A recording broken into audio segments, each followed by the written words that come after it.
ஜனநாயக திராவிடக் கழகம் மக்களின் மனசாட்சியாக மட்டுமே செயல்படும் என்பதை தீர்க்கமாக வலியுறுத்துகிறேன். தலைவியா அல்லது மக்களுக்கான தலைவியா என்பது மக்கள் தீர்மானிக்கப்பட வேண்டும்.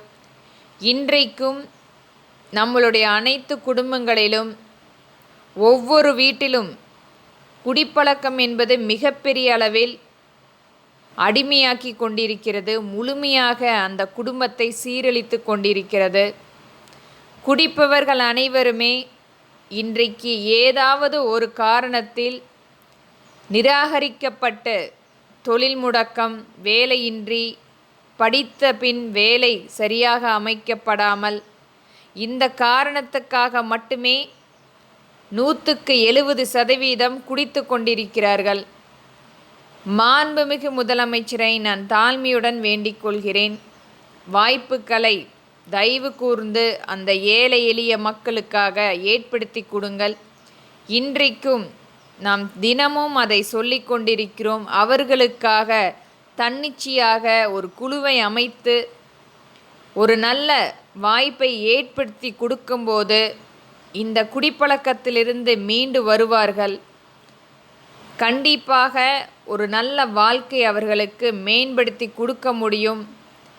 ஒரு நல்ல தொழிலை அமைத்து கொடுக்கும்போது, நல்ல வேலை வாய்ப்பை ஏற்படுத்தி கொடுக்கும்போது அவர்கள் அதை விடுத்து முழு நேர வேலை பார்ப்பார்கள். இன்றைக்கு முழு நேர குடிகாரர்களாக அவர்களுடைய குடும்பத்தை பார்க்க முடியாத அளவுக்கு மனமுடைந்து சமுதாயம் அவர்களை நிராகரித்து எந்த விதத்திலையும் அவர்கள் அங்கீகரிக்கப்படாமல் இன்றைக்கு ஒரு குடிகாரர்களாக அலைந்து கொண்டிருப்பவர்களுக்கு வாழ்வழியுங்கள்.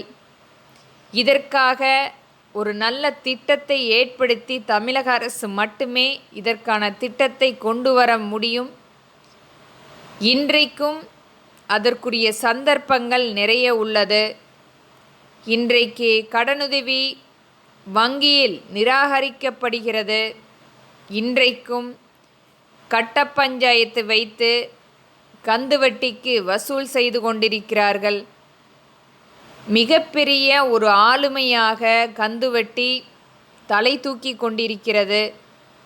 ஒரு பக்கம் கணவன் குடித்துவிட்டு எந்த விதத்திலும் வருமானம் கொண்டு வராமல் வீட்டில் இருக்கும் அனைத்து பொருட்களையும் அடமானம் வைத்து கொண்டிருக்கும் சூழ்நிலையும் நாம் பார்த்து கொண்டிருக்கிறோம்.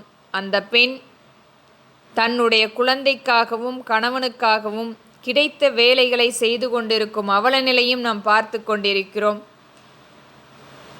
அரசு முன்வந்து இவர்களுக்காக ஒரு தொழிலை அமைத்து வீட்டிலேயே அவர்கள் குடும்பமாக அந்த தொழிலை செய்யும்போது அரசுக்கும் மிகப்பெரிய ஒரு வருமானம் மேலோங்கும். அந்த குடும்பத்தை வழிநடத்துவதற்கு மிகப்பெரிய ஒரு நல்ல வழிவகைக்கும். இன்றைக்கும் நியாய விலை அட்டையின் பேரில் மாதம் 1000 ரூபாய் மகளிருக்கு கொடுத்து கொண்டிருப்பது மிகப்பெரிய ஒரு நல்ல விஷயமாக இருந்தாலும் ஒரு சில திட்டங்கள் மூலம் அந்த குடும்பத்திற்கு அதே நியாய விலை அட்டையின் பேரில் அந்த குழந்தை, அந்த குடும்பம், அந்த பெண் ஒரு நல்ல தீர்க்கமான செழிப்பாக 3 வேளை சாப்பிடுவதற்கு அவர்களுக்கு ஒரு தொழிலை அமைத்து கொடுப்பதின் மூலம் அந்த குடிப்பவர் கண்டிப்பாக குடிப்பழக்கத்திலிருந்து வெளியே வந்து ஒரு தீர்க்கமான ஒரு நல்ல குடும்பம் அமையும் என்பதை இங்கு பதிவிடுகிறேன். தயவு கூர்ந்து மாண்புமிகு முதலமைச்சர் இது கருத்தில் கொண்டு ஒரு நல்ல வாய்ப்பை ஏற்படுத்தி கொடுக்கப்பட வேண்டும். அவர்கள் குடிகாரர்கள் அல்ல, சூழ்நிலையால் மாற்றப்பட்டவர்கள் என்பதையே இங்கு தீர்க்கமாக பதிவிடுகிறேன்.